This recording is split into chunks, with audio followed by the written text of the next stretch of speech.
네, 더불어민주당 수석대변인 홍익표입니다. 오전 브리핑하겠습니다.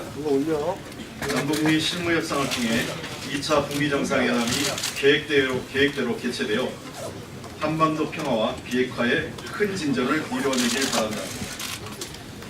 남북미 3자 간 실무 협상이 스웨덴에서 3박 4일 일정으로 이틀째 진행 중입니다.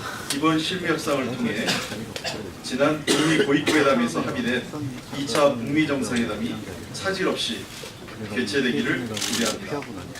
이번 남북미 실무 협상은 2차 북미 정상회담과 관련된 시기, 장소 및 의제 등과 관련된 구체적 논의가 이루어질 것으로 보입니다.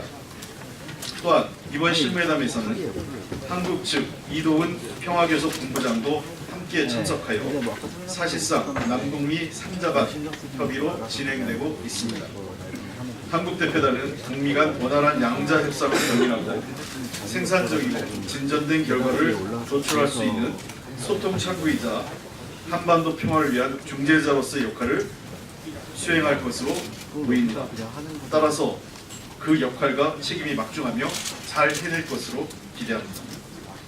남북미 간 실무 협상의 성과가 한반도의 완전한 비핵화와 평화체제 구축에 한 걸음 더 나아갈 수 있도록 문재인 정부와 더불어민주당은 모든 노력과 지원을 아끼지 않을 것이며 국민과 함께 평화로운 한반도, 핵 없는 한반도를 만들기 위해 최선을 다할 것입니다.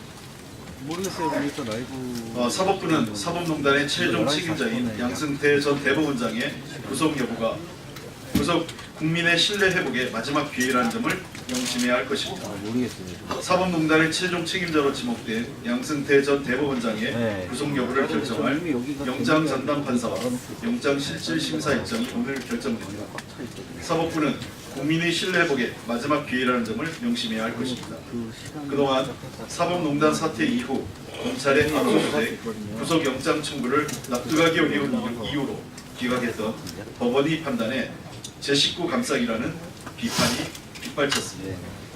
양승태 전 대법원장은 2011년부터 6년간 재직하며 구속된 김종원 전 법원행정처 차장을 비롯해 박병대, 고용환 전 대법관 등에게 재판거래 등의 반헌법적 행위를 승인하거나 직접 지시한 혐의가 검찰 조사에서 드러났습니다.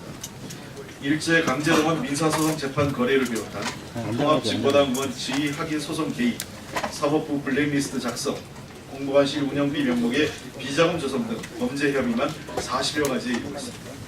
일반인이라면 이미 구속되고 남을 사안입니다. 양승태 대법원장에 대한 영장 실질 심사는 법원의 공정성을 결정짓는 바로미터이자 사법부에 대한 국민의 신뢰를 회복할 마지막 기회가 될 것입니다. 촛불광장에서 외쳤던 나라다운 나라를 만드는데 사법부만 예외일 수 없습니다. 법원은 법과 양심에 따라 엄정하게 심사하기를 바랍니다. 더불어민주당은 국민과 함께 사법농단의 몸통인 양승태 전 대법원장에 대한 법원의 판단을 엄중히 지켜볼 것이며 나아가 사법개혁 완수를 위한 특별재판부 설치를 흔들림 없이 추진해 나갈 것입니다. 사회적 대타협기구 참여를 결정한 택시업계 용단을 높이 평가하며 택시산업과 공유경제 발전을 위한 심도 깊은 논의로 이어지길 기대합니다. 지난 18일 택시 4개 단체의 비상대책회의가 더 이상의 사회적 갈등을 내버려둘 수 없다는 대승적 결단 아래 사회적 대타협기구 참여를 결정했다고 밝혔습니다. 어려운 환경 상황 속에서도 사회적 대타협기구에 참여 필요한 택시업계의 용단을 적극 환영합니다. 이미 카카오 모빌리티 또한 사회적 대타협기구의 정상화를 위해 카풀 시범 서비스의 잠정 중단을 결정하며 향후 백지화 검토 가능성까지 제시한 만큼 앞으로 상호 신뢰와 양보를 통해 모두가 받아들일 수 있는 상생의 사회적 대타협 방안을 적극 모색해 나갈 수 있을 것으로 기대됩니다. 이번 사회적 대타협 기구는 27만여 택시 운송업 종사자들의 생존권 보호와 우리 국민의 이로권 향상은 물론 공유경제와 4차 산업혁명의 길을 찾아가기 위한 중요한 자리가 될 것입니다. 더불어민주당은 택시업계와 카풀 사업자 간의 갈등을 중재하기 위해 적극적으로 노력해왔으며 앞으로도 사회적 대타협 교구의 논의를 통해 도출되는 법 제도적 개선 방안과 지원책 마련에 적극 나설 것임을 다시 한번 확인합니다.